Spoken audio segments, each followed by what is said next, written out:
नमस्कार, अभिनंदन और आप सभी का स्वागत है फिर से एक नए लेक्चर पर।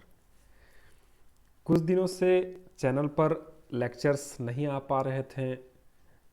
थोड़ा सा मैं बिज़ी हो गया था कुछ घरेलू कामकाजों में और कुछ ज़रूरी ऐसे काम आ गए थे जिसके कारण मैं समय नहीं निकाल पा रहा था लेक्चर्स के लिए। बट निश्चित रहे, आप सभी का जो कोर्स है वो समय से हम पूरा करने का पूरा कोशिश करेंगे और उम्मीद है कि आपका जो एग्ज़ाम होगा पॉलिटेक्निक का, उससे पहले हम लोग सारा कोर्स को कवर कर चुके होंगे और जो भी है सैम्पल पेपर वगैरह हम लोग डिस्कस कर चुके होंगे। मेरा पूरा कोशिश रहेगा आने वाले समय में हम लोग पर डे 2-3 लेक्चर्स भी अगर ज़रूरत पड़ेगा तो किया जाएगा। तो आज का लेक्चर जो है वो केमिस्ट्री का है और केमिस्ट्री में हम लोग इससे पहले जो है कौन सा चैप्टर डिस्कस कर चुके थे। इससे पहले हम लोग जो है laws of chemical combinations and gas laws means chemical combination, रासायनिक संयोग के नियम वाला जो चैप्टर है वो हम लोग कर चुके थे। और अगला चैप्टर जो है वो एटॉमिक स्ट्रक्चर है और एटॉमिक स्ट्रक्चर्स का जो है परमाणु संरचना जिसको हम लोग बोलेंगे, और इसका जो है आज हम लोग एमसीक्यू क्वेश्चंस को डिस्कस करने जा रहे हैं। अगर आप इस चैनल पर नए हैं तो सब्सक्राइब कर सकते हैं। लेक्चर पसंद आए तो लाइक और शेयर भी आप कर सकते हैं। इसी कोर्स से रिलेटेड एक व्हाट्सएप ग्रुप भी बनाया गया है। कोर्स का जो ग्रुप है, ग्रुप का लिंक आपको डिस्क्रिप्शन पे मिल जाएगा, वहाँ से आप उस ग्रुप को ज्वाइन कर सकते हैं। फर्दर कोई भी क्वेरीज या फिर जानकारी के लिए आप इस व्हाट्सएप नंबर पर जो है स्क्रीन पर दिख रहा होगा एक नंबर 9155547045, इस नंबर पर आप कांटेक्ट कर सकते हैं कॉल करके या फिर व्हाट्सएप करके आप जानकारी ले सकते हैं। और भी सोशल मीडियाज़ है, फेसबुक, इंस्टाग्राम, टेलीग्राम, ये सब में भी आप हमें फॉलो कर सकते हैं। तो आज का लेक्चर जो है हम लोग शुरू करते हैं और आज का जो पहला क्वेश्चन है हमारे पास वो है Millikan's oil drop experiment gives the value of. Millikan के तेल की बूंद के प्रयोग से मान मिलता है। मतलब मिलिकन नाम का एक साइंटिस्ट थे जिन्होंने एक एक्सपेरिमेंट किया था, ऑयल ड्रॉप एक्सपेरिमेंट। और इस एक्सपेरिमेंट में जो है हम लोग किस चीज़ का वैल्यू जो है हम लोगों को मिल पाता है या मिलता है, वो चीज़ हम लोग क्या मिलता है वो यहाँ पर बताना है। यहाँ पर देखिए ई जो है ये बोले तो इलेक्ट्रॉन, इलेक्ट्रॉन का जो है मतलब मास जो है मीन्स, या फिर इलेक्ट्रॉन ये मास जो है, मास के बारे में m for mass, e for electron और m for mass, e dot m है कि नहीं। तो e जो है E मतलब charge of a electron 1.6 into 10⁻⁻19 coulomb. ये मैग्नीट्यूड हमको पता चला था मिलिकन्स के ऑयल ड्रॉप एक्सपेरिमेंट से, इसीलिए इसका आंसर जो हो जाएगा वो ऑप्शन नंबर ए होगा, दैट इज ई। ई बोले तो क्या, एक इलेक्ट्रॉन में कितना चार्ज है उसका मैग्नीट्यूड, वो कितना है 1.6 गुने 10⁻⁻19 है ना। तो ये जो है एक इलेक्ट्रॉन का चार्ज का मैग्नीट्यूड जो है हमको मिला था मिलिकन्स के ऑयल ड्रॉप एक्सपेरिमेंट से, है ना। इलेक्ट्रॉन का चार्ज 1.6 इंटू 10⁻⁻19 कूलम। चार्ज का ऐसा यूनिट कूलम होता है, आप लोग जानते ही होंगे। अगले प्रश्न की ओर हम लोग बढ़ते हैं। अगला प्रश्न है हमारे पास, electron was discovered by. Electron जो है वो किसके द्वारा डिस्कवर किया गया, इलेक्ट्रॉन के बारे में किसके द्वारा बताया गया, कौन सा ऐसा साइंटिस्ट थे जिन्होंने सबसे पहले इलेक्ट्रॉन के बारे में हम लोगों को जानकारी दी। तो जे थॉमसन जो है हम लोगों को सबसे पहले इलेक्ट्रॉन के बारे में जो है जानकारी देते हैं। तो इसमें जो आंसर हो जाएगा वो option number B, that is J Thomson. तीसरा है alpha particle is. Alpha particle क्या होता है, तो देखिए हीलियम जब दो इलेक्ट्रॉन्स को लूज कर देता है, दो इलेक्ट्रॉन्स को क्या कर देता है, लूज कर देता है, तो ये बन जाता है He2+, और इसी को जो है हम लोग अल्फा पार्टिकल्स के नाम से जानते हैं। इसी को जो है हम लोग अल्फा पार्टिकल्स के नाम से जानते हैं। तो इसको जो है हम लोग क्या बोल सकते हैं, डबली चार्ज्ड हीलियम आयन, है ना। तो ये जो है क्या हो गया, डबल आयोनाइज्ड हीलियम एटम हम लोग बोल सकते हैं इसको। तो इसीलिए ऑप्शन नंबर जो डी है हमारा यहाँ पे वो सही हो जाएगा। ऑप्शन नंबर जो डी है वो हमारा यहाँ पे सही हो जाएगा, दैट इज डबली चार्ज्ड या फिर डबल आयोनाइज्ड हीलियम एटम। ठीक है, ठीक है। अल्फा पार्टिकल्स क्या होता है, अल्फा पार्टिकल्स हीलियम आयन का जो है डबली चार्ज्ड हीलियम आयन होता है या फिर डबल आयोनाइज्ड हीलियम एटम होता है। मीन्स हीलियम जब है 2 इलेक्ट्रॉन्स को लूज कर देता है तो वो डबल चार्ज्ड हो जाता है और उसी को हम लोग अल्फा पार्टिकल के नाम से जानते हैं। अगले प्रश्न की ओर बढ़ते हैं हम लोग। अगला प्रश्न है anode rays were discovered bye.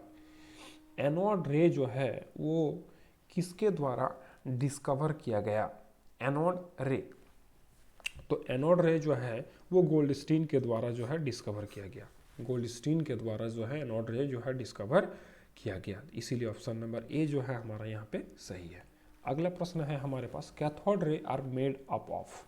Cathode ray जो है, कैथोड किरणें बनी होती है किस चीज़ से बनी होती है, तो कैथोड रे किस चीज़ से बनी होती है, तो देखिए जब कैथोड रे को बम्बार्ड किया गया है ना, तो वो जो है पॉजिटिव टर्मिनल्स की ओर, पॉजिटिव टर्मिनल्स की ओर वो जो है उसका झुकाव देखा गया, है ना। उसका अट्रैक्शन जो है वो पॉजिटिव टर्मिनल्स की ओर हो रहा था, है ना, पॉजिटिव टर्मिनल्स की ओर हो रहा था, ऐसा जो है।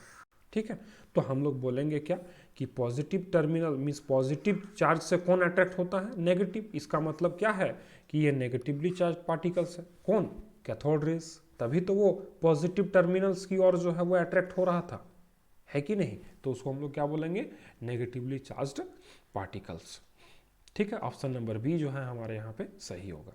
बढ़ते हैं अगले प्रश्न की ओर। छठा प्रश्न है हमारे पास कि the size of the nucleus is. Nucleus का साइज किस ऑर्डर में पाया जाता है। न्यूक्लियस, कोई भी एटम जो है, कोई भी एटम जो है, कोई भी एटम जो है, कोई एटम जो है इस तरह का स्फेरिकल होता है तो उसका जो नाभिक होता है, नाभिक, न्यूक्लियस इसी को बोलते हैं, है ना, जो कि पॉजिटिवली चार्ज होता है। न्यूक्लियस में क्या होता है, न्यूट्रॉन होता है और प्रोटॉन होता है, और इलेक्ट्रॉन जो है इसके चारों ओर घूमता है ना, इलेक्ट्रॉन्स इसके चारों ओर क्या होता है, घूमता है, रिवॉल्व करता है। तो इस जो न्यूक्लियस है, ये नाभिक है, इसका जो है, इसका साइज का ऑर्डर क्या होता है, तो वो होता है 10⁻⁻15 मीटर, है ना। इस ऑर्डर का जो है न्यूक्लियस का साइज होता है। ऑप्शन नंबर जो सी होगा वो हमारा सही हो जाएगा, 10⁻⁻15 मीटर के ऑर्डर में होता है न्यूक्लियस का साइज। ठीक है, बढ़ते हैं अगले प्रश्न की ओर। और अगला प्रश्न है हमारे पास neutron was discovered by. Neutron किसके द्वारा डिस्कवर किया गया। न्यूट्रॉन का साइज मीन्स न्यूक्लियस का साइज हम लोग देखें। अब न्यूक्लियस में पाया जाने वाला जो न्यूट्रॉन है वो किसके द्वारा डिस्कवर किया गया, तो वो चैडविक के द्वारा डिस्कवर किया गया। न्यूट्रॉन का डिस्कवरी चैडविक के द्वारा किया गया। ठीक है, तो ऑप्शन नंबर सी जो है हमारा यहाँ पे सही हो जाएगा। ठीक है, अगला बात आता है, अगला जो है क्वेश्चन है वो है the Rutherford scattering experiment is related to the size of. Rutherford का जो स्कैटरिंग एक्सपेरिमेंट होता है ना, रदरफोर्ड का जो एक्सपेरिमेंट होता है, कौन सा एक्सपेरिमेंट, स्कैटरिंग एक्सपेरिमेंट। जो गोल्ड फॉइल रख दिया जाता है और इधर से जो है बम्बार्ड किया जाता है रेज को, है ना। तो यहाँ जो कुछ रेज जो है वो रिट्रेस कर जाता है, मतलब वापस आ जाता है। तो ये किस चीज़ को बताता है, ये न्यूक्लियस के बारे में बताता है ना। किसके बारे में बताता है, न्यूक्लियस के बारे में बताता है। ठीक है, न्यूक्लियस का जो है यहाँ पे जो है न्यूक्लियस का साइज के बारे में जो है वो बताया जाता है कि बहुत फ्यू अल्फा पार्टिकल्स जो है वो क्या होता है, वो रिटर्न बैक हो जाता है कि नहीं। इसका मतलब न्यूक्लियस का साइज जो है वो बहुत छोटा है कि नहीं। न्यूक्लियस का साइज जो है वो क्या है, बहुत छोटा है कि नहीं। तो छोटा है, अभी हम लोग देखें क्या 10⁻⁻15 मीटर के रेंज में है साइज। तो यहाँ वो रदरफोर्ड का स्कैटरिंग एक्सपेरिमेंट जो किया था उसी में जो है न्यूक्लियस का साइज को जो है बताया गया कि न्यूक्लियस जो है वो बहुत ही छोटा साइज का होता है। ठीक है, तो nucleus related to the size of nucleus, nucleus के साइज के बारे में रदरफोर्ड एक्सपेरिमेंट, स्कैटरिंग एक्सपेरिमेंट में हम लोग को जानकारी मिलता है। बढ़ते हैं अगले प्रश्न की ओर, जो कि 9वां प्रश्न है, electromagnetic radiation with maximum wavelength is. Maximum wavelength में जो रेडिएशन है, इलेक्ट्रोमैग्नेटिक रेडिएशन, उसको हम लोग क्या बोलते हैं? उसको हम लोग रेडियो वेव बोलते हैं। उसको हम लोग क्या बोलते हैं? रेडियो वेव बोलते हैं। ठीक है, उसको हम लोग रेडियो वेव बोलते हैं। ठीक है, अगले प्रश्न की ओर बढ़ते हैं। आज का जो सेशन का अंतिम प्रश्न होगा 10वां प्रश्न, first atomic model was proposed by. First atomic model किसके द्वारा प्रपोज किया गया था? प्रपोज किसके द्वारा किया गया था फर्स्ट एटॉमिक मॉडल? तो जो इलेक्ट्रॉन का डिस्कवरी किए थे जे थॉमसन, उन्होंने ही जो है एटम का पहला मॉडल जो है वो प्रपोज किया था। प्रथम परमाणु मॉडल जो है जे थॉमसन के द्वारा प्रस्तावित किया गया था। इसीलिए इस क्वेश्चन का जो आंसर हो जाएगा वो जे थॉमसन हो जाएगा, जो कि ऑप्शन नंबर बी है। ठीक है, तो ये आज का सेशन का अंतिम प्रश्न था, 10वां प्रश्न। अगर सेशन पसंद आया हो तो आप लाइक एंड शेयर कर सकते हैं। चैनल पर नए थे सब तो आप सब्सक्राइब भी कर सकते हैं। मिलते हैं फिर आपसे अगले लेक्चर में। आगे जो भी लेक्चर्स आएंगे वो रेगुलर होंगे, है ना, तो इसीलिए आप चैनल पर बने रहें और सब्सक्राइब कर लें अगर नए थे चैनल पे तो। और फिर नए लेक्चर्स के साथ हम लोग मिलेंगे, उसमें बातें करेंगे। चलिए, take care, good bye, take care.